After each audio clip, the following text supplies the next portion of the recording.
If you are a high earner, tech, consulting, a founder, a senior executive, and you have built a serious wealth, there's a question that eventually shows up. Not at the age of 25, not even at 35, somewhere around 45 to 50. And the question is this: how do I turn my wealth into income?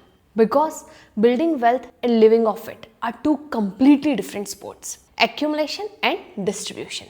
You spend 30 years mastering the first. Almost nobody learns the second. You know how to do SIPs, you know how to buy equity, you know how to grow a portfolio. But picture this: tomorrow morning you retire, no salary, no bonus, no ESOPs vesting.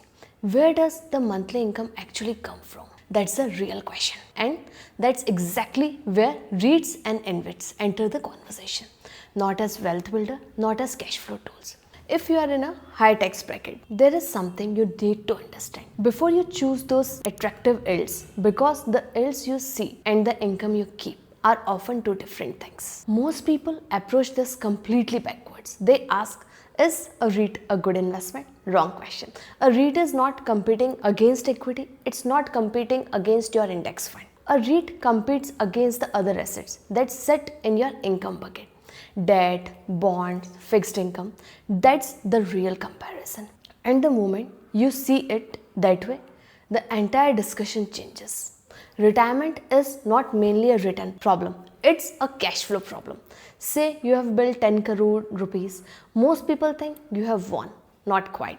The hard part starts now. How do you generate reliable income for next 30 or 40 years without destroying the portfolio? That's why I think in three buckets. Bucket 1, your safety bucket. 2 to 3 years of your expenses, which should be parked in liquid funds, cash. And that bucket's only job is never forces you to sell assets during a crash. Now bucket 2, the income bucket.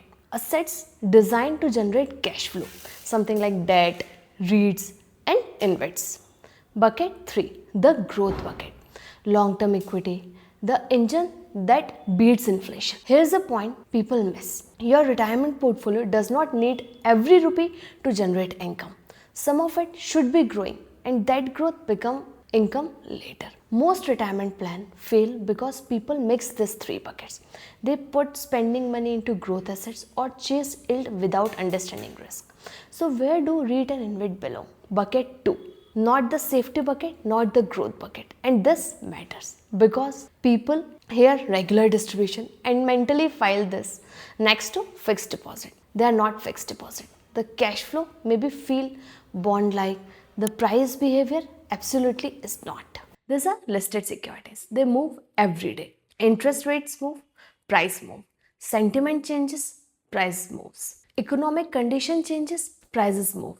So never confuse a cash flow asset with a guaranteed asset. That's how retirement plans get hurt. I have spent years helping high earners think through retirement income. And this is exact question.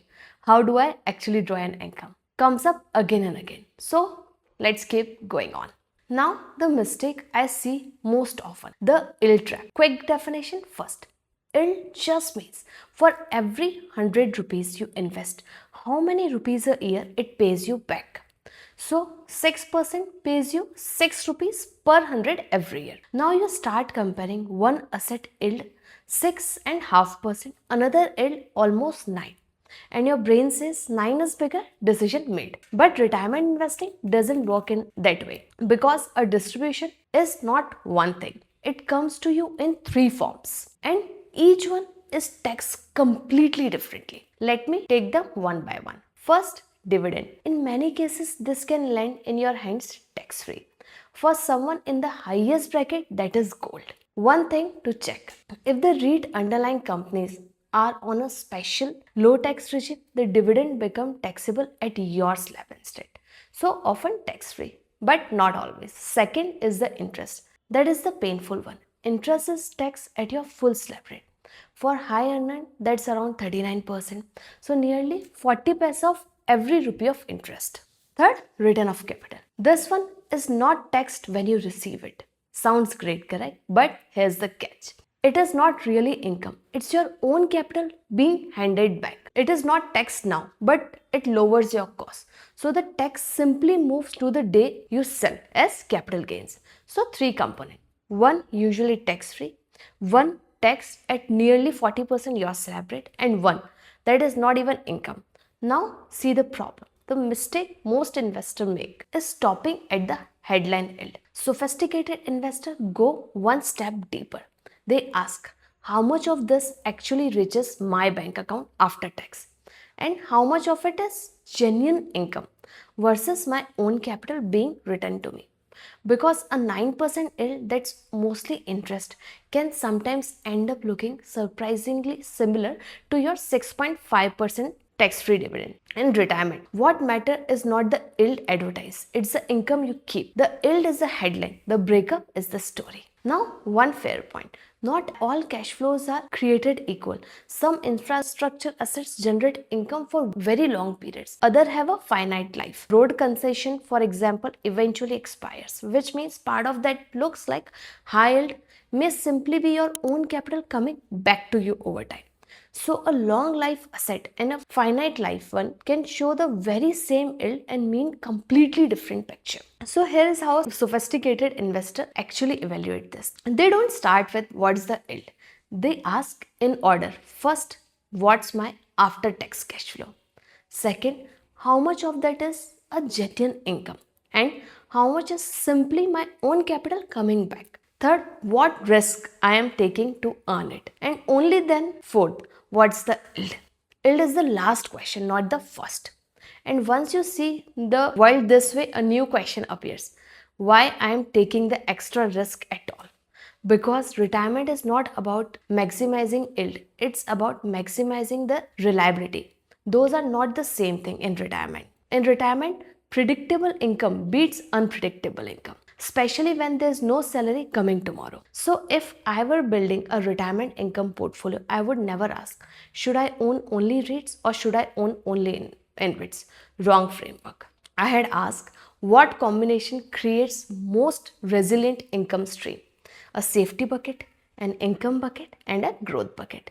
And inside the income bucket, some debt, a quality REIT, and some allocation towards InvIT on top. The exact mix depends on your tax position, your risk tolerance, and your income needs. How close you are to your retirement. But one single product never carries the plan. That's the key. And one thing to remember. If you forget everything else, remember this. The yield is the headline, the breakup is the story. And in retirement, the story matters far more than the headline, because your goal is to not to impress anyone with a percentage. It's to wake up every month, see the income arrives as a salary you used to receive, and know your plan still works. So before you buy anything, here's the checklist. 1. Pull the distribution breakup, not the headline yield. 2. Check the tax treatment of each part. How much is tax-free dividend? How much is interest tax at your slab?